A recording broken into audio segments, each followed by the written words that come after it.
मेरी इंजीनियरिंग ख़त्म होते ही मेरी जॉब लग गई और मैं बहुत खुश थी। आज मैं जब ऑफिस से घर आई, मेरी माँ ने फ़ोन किया और मुझे बताया, बेटा आज आपके लिए एक रिश्ते आए थे, इसलिए आज हमने आपकी शादी के लिए बात चलाई है, आपको घर आना पड़ेगा। तो मैंने माँ से कहा मैं आ जाऊँगी, लेकिन माँ मुझे यह बताओ कि लड़का करता क्या है, उसके घर वाले कैसे हैं। मेरी माँ ने बताया लड़का इंजीनियर है और उसके घर वाले बहुत पढ़े लिखे संस्कारी लोग हैं, वह तुम्हारे पिताजी के दोस्त भी है। मैंने ज़्यादा कुछ सोचा नहीं, बस हाँ बोल दिया। माँ ने पूछा कब आ रहे हो। मैंने कहा जैसे ही टिकट हो जाएगी मैं आ जाऊँगी। मैं अपना ट्रेन टिकट ली और घर पहुँच गई। घर आते ही मुझे माँ ने बताया आज तुम्हें देखने आने वाले हैं लड़के की माँ और बाबूजी, तो तुम कोई अच्छी सी ड्रेस पहन लो और अपना चेहरा भी ठीक कर लो। वैसे तो मैं देखने में ठीक ठाक ही हूँ, सभी लोग कहते हैं कि मैं बहुत खूबसूरत हूँ, इसलिए मुझे मेकअप की ज़रूरत नहीं पड़ती। तो मैंने भी मेकअप नहीं किया, बस एक सलवार सूट पहना और आ गई। मेरे सामने वह दोनों लड़का के माँ बाबूजी बैठे थे। उन्होंने मुझसे बहुत सारी बातें की। मुझे लगा वह दोनों बहुत अच्छे हैं, बातों से तो यही लग रहा था, बहुत संस्कारी है और पढ़े लिखे भी। मैंने माँ से पूछा कि घर में और कौन कौन है, वह क्यों नहीं आए मुझसे मिलने। माँ ने कहा बेटा अभी मॉडर्न का ज़माना है, सिर्फ माँ बाप ही काफ़ी होते हैं। और रही बात लड़के की, तो तुम वहाँ जॉब कर रही हो, लड़का वही मिलने आ जाएगा। मैंने भी हाँ कर दिया। फिर मैंने पूछा तुम्हें रिश्ता पसंद आया। तो मैंने बोला हाँ पसंद आया, लेकिन जब तक मैं लड़के से ना मिल लूँ मैं कैसे कह दूँ फाइनल डिसीजन। माँ ने लड़के वाले से कहा मेरी लड़की को रिश्ता मंजूर है। मैं वापस अपने जॉब पर आ गई। कुछ ही दिनों बाद लड़का भी मिलने आया। लड़का से मिले तो मुझे अच्छा ही लगा, उसके बातों से लग रहा था वह बहुत ही साफ दिल का है और उसका नाम ध्रुव था। ध्रुव एक सॉफ्टवेयर इंजीनियर है, दिल का बहुत ही अच्छा है। मुझे भी वह बहुत पसंद आया। उसने भी मुझसे सामने से ही पूछ लिया मैं आपको पसंद हूँ। मैंने बस हाँ में सिर हिलाया। उसने भी बोला मुझे भी आप बहुत पसंद हो। ध्रुव मुझसे मिलकर वापस चला गया। ध्रुव के जाने के बाद मेरी माँ ने बात की मुझसे और पूछा लड़का कैसा लगा। मैंने बस हाँ कह दिया। फिर उन्होंने कहा बात पक्की कर लूँ। मैंने हाँ कर दी। कुछ महीने बाद सब कुछ ठीक ही चल रहा था। अचानक से मेरे पापा का ब्रेन हेमरेज हो गया और मेरे पापा बेड पर आ गए। उनका अच्छे से इलाज कराया, पर वह बोल नहीं सकते और ना ही चल सकते थे। इतनी बड़ी मुसीबत आने पर मेरी माँ बहुत परेशान हो गई। वह सोचने लगी कि पता नहीं अब लड़के वाले शादी करेंगे भी या नहीं। माँ ने उनको खबर दिलाई, ये सारी बातें बताई और कहा कि कम से कम बच्ची का एंगेजमेंट कर लेते हैं, लेकिन लड़के वाले ने कुछ जवाब नहीं दिया। माँ बहुत परेशान हो गई। उनको लगने लगा शायद लड़के वाले शादी नहीं करेंगे। माँ ने फिर से खबर दिलाई तो वहाँ से खबर आई कि लड़की को जॉब अच्छे से करने दो, फिर शादी करेंगे। उन्होंने बहाने करने की कोशिश की। माँ समझ गई थी इनको शादी करने का मन नहीं है। मेरी माँ बहुत उदास रहने लगी, परेशान हो गई। फिर एक दिन मेरे पिताजी के दोस्त घर आए मेरे पिताजी से मिलने। उन्होंने सारी चीज़ें देखी, फिर शायद उनको हमारे ऊपर तरस आ गई। उन्होंने कहा कि लड़के का पिता मेरा दूर का भाई है, इसलिए मैं बात करता हूँ, उनको शादी करना ही होगा। मेरी माँ ने कहा नहीं नहीं, ज़बरदस्ती शादी नहीं करा सकते। अगर मन नहीं है तो कोई बात नहीं, क्योंकि ज़बरदस्ती शादी कराने पर मेरी बेटी का ज़िंदगी खराब हो जाएगी। इससे अच्छा है हम कहीं और शादी कर लेंगे। अंकल ने कहा हम ज़बरदस्ती शादी करने नहीं कहेंगे, बस उनसे रिक्वेस्ट करेंगे। पिताजी के दोस्त लड़के के घर गए। उन्होंने सारी बातें कही और कहा कि एंगेजमेंट क्यों नहीं कर लेते। उन्होंने जवाब दिया कि हम सीधे शादी ही करना चाहते हैं, इसलिए शादी का ही डेट फाइनल करेंगे। पिताजी के दोस्त हमारे घर आए और उन्होंने कहा कि लड़के वाले शादी का डेट फाइनल करना चाहते हैं, वह आना चाहते हैं। मेरी माँ की खुशी का ठिकाना ना रहा और वह भगवान का बहुत धन्यवाद करने लगी। लड़के वाले आए, उन्होंने डेट फाइनल भी किया। मेरी शादी फाइनल हो चुकी थी। मैं 15 दिन की छुट्टी लेकर शादी के लिए घर आई। मेरी शादी कुछ खास नहीं हो पाई क्योंकि मेरे पिताजी बीमार थे। सारी तैयारियां मैंने अकेले ही की। मेरे कोई भाई बहन नहीं थी, इसलिए मुझे खुद ही करना पड़ा। शादी किसी तरह हो गई। मैं बहुत खुश थी क्योंकि लड़के के माँ बाप ने मुझसे कहा था कि बेटा, तुमको जब तक जॉब करना है, जहाँ करना है, जैसे रहना है वैसे कर सकते हो तुम। बचपन से मुझे बस पढ़ लिख कर जॉब करना, काबिल बनना, यही शौक़ और पसंद था। शादी होकर मैं ससुराल आ गई। मेरे हस्बैंड ध्रुव ने कहा, तुम अपना ट्रांसफ़र पुणे में ही करा लो, हम पुणे में ही रहेंगे। तो मैंने ट्रांसफ़र करा लिया और पुणे आ गई। मेरी जॉब अच्छी चल रही थी। फिर एक दिन मेरी सास ने कहा, हमारी उम्र होती जा रही है और बेटा भी इकलौता है, तो तुम एक बच्चे ले लो। तुम जॉब करना अच्छे से, मैं बच्चे का ध्यान रख लूँगी। मैंने बहुत सोचा समझा। फिर ध्रुव से पूछा तो ध्रुव बोले, अभी बच्चे नहीं ले सकते, तुम अपना जॉब पर ध्यान दो। तो मैंने भी इस बात को भुला दिया। फिर कुछ महीने बाद मेरी सास ने फिर से कहा, तो मैं सोचने लगी कि मेरी सास सही तो कह रही है, उनकी भी मजबूरी होगी, मुझे समझना चाहिए। फिर मैंने ध्रुव को समझाया। ध्रुव ने भी बहुत सोच समझकर हाँ कर दी। हमने फिर प्लान करना शुरू कर दिया। कुछ महीने बाद ही मैं प्रेग्नेंट हो गई। सभी बहुत खुश थे, पर ध्रुव खुश नहीं था। मैं ध्रुव से पूछी कि तुम्हें खुशी क्यों नहीं हो रही है, तो उसने कहा कि मुझे तुम्हारी फ़िक्र है। पर मैं तो बिल्कुल ठीक हूँ, फिर क्यों फ़िक्र है? फिर उसने कहा, तुम्हारी नहीं, तुम्हारी जॉब की फ़िक्र है। आप बेकार की चिंता करते हो, मम्मी जी है ना, उन्होंने ही तो कहा था कि बच्चे को संभाल लेंगे, तो फिर जॉब के लिए क्यों परेशान हो रहे हो? ध्रुव कुछ नहीं बोले और कमरे से बाहर चला गया। मैं समझ नहीं पाई आखिर क्या कहना चाहते ध्रुव। मैं बहुत खुश थी। मेरी पूरी प्रेगनेंसी टाइम बहुत अच्छे से गई और मेरी डिलीवरी टाइम सामने आ गई। मैंने सारी तैयारियां कर ली थी। डिलीवरी के लिए लेबर पेन होते ही हम हॉस्पिटल पहुंचे। फिर 16 घंटे लेबर पेन के बाद मुझे एक प्यारी सी परी बेबी गर्ल हुई। मैं और ध्रुव बहुत खुश थे, लेकिन मेरे सास ससुर को बहुत तकलीफ़ हुई क्योंकि मुझे लड़की हो गई। उसी टाइम से वह मेरे साथ खरी खरी से रहने लगे। मेरे से सीधे मुंह बात भी नहीं करने लगे। सब कुछ मानो बदल गया। पल भर में मेरी दुनिया ही उलट गई। कल तक मैं उनके लिए बहुत प्यारी थी। मेरी बिटिया आने के बाद मैं उनके लिए मानो एक बेकार सी हो गई। फिर भी हम हॉस्पिटल से घर आ गए। जैसे तैसे चल रहे थे मेरे दिन। मेरे साथ सास ससुर जी भी रहते थे। ससुर जी रिटायर हो गए थे। अब मैं जॉब पर जाना स्टार्ट भी कर दी। जॉब जा रही थी, सब कुछ अच्छा चल रहा था। मेरे ससुर को बिल्कुल भी पसंद नहीं आ रहा था कि वह हमारे साथ रहे, और मेरी 2 ननद मेरी सास को हमेशा फ़ोन करके कहती कि तुम क्या कर रही हो वहाँ, बच्चे हो गए ना अब, तो वहाँ क्या कर रहे हो।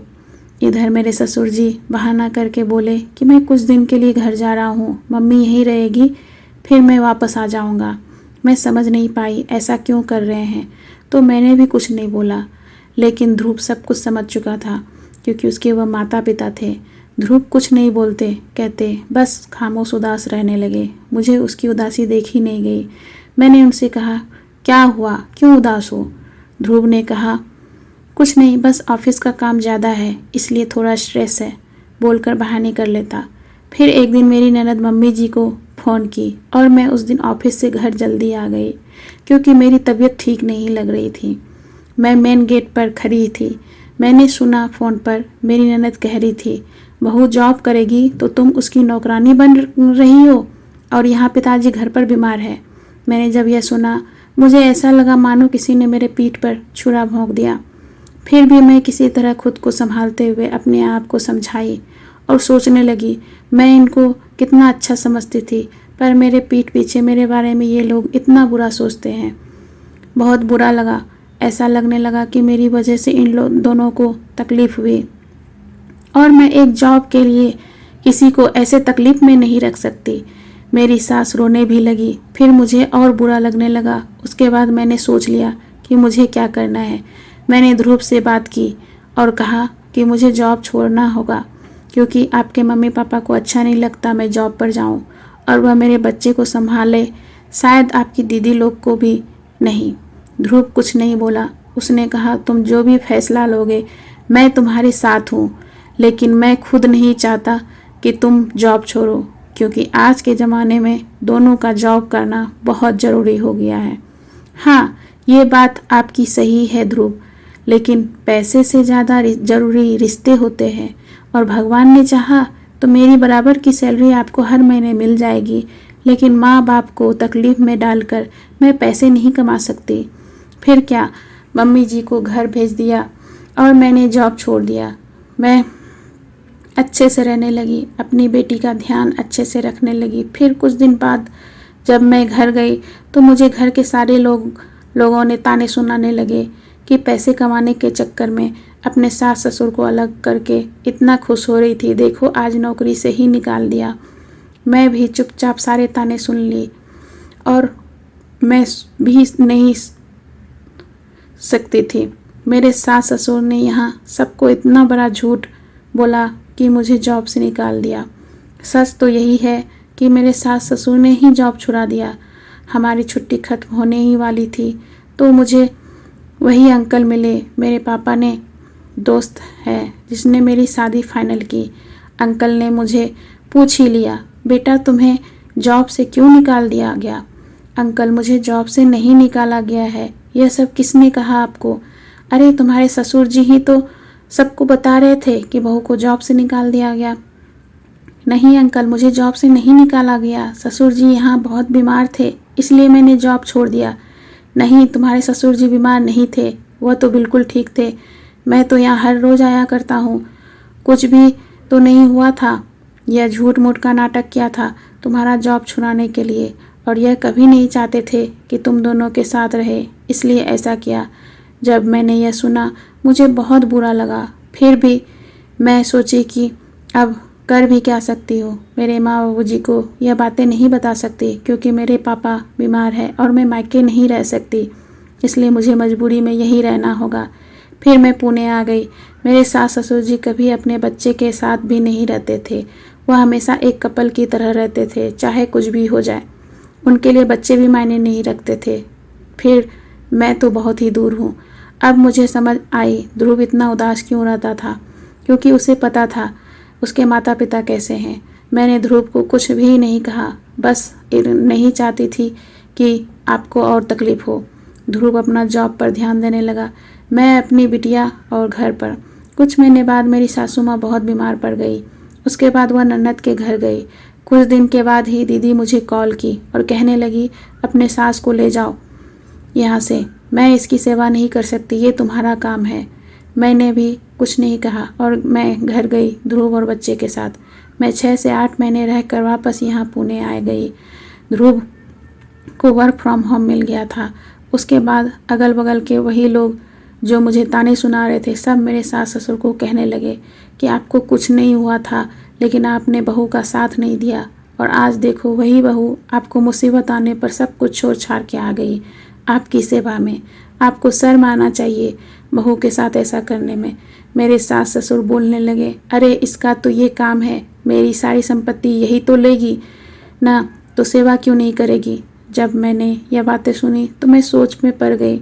इतना अच्छा बन रहा था, जो इतने पढ़े लिखे और संस्कारी बन रहा था, आज वह ऐसा रूप में क्यों दिख रहा है मुझे। मैंने सच्ची दिल से भगवान का शुक्रिया अदा किया, कम से कम मुझे असली चेहरा तो दिखा दिया। इतना सुनने के बाद भी मैंने कुछ नहीं कहा, क्योंकि मेरी माँ हमेशा कहती थी, बेटा बड़े का हक है, वह कुछ भी करे, छोटे का हक नहीं होता कि बड़े को दंडित करे।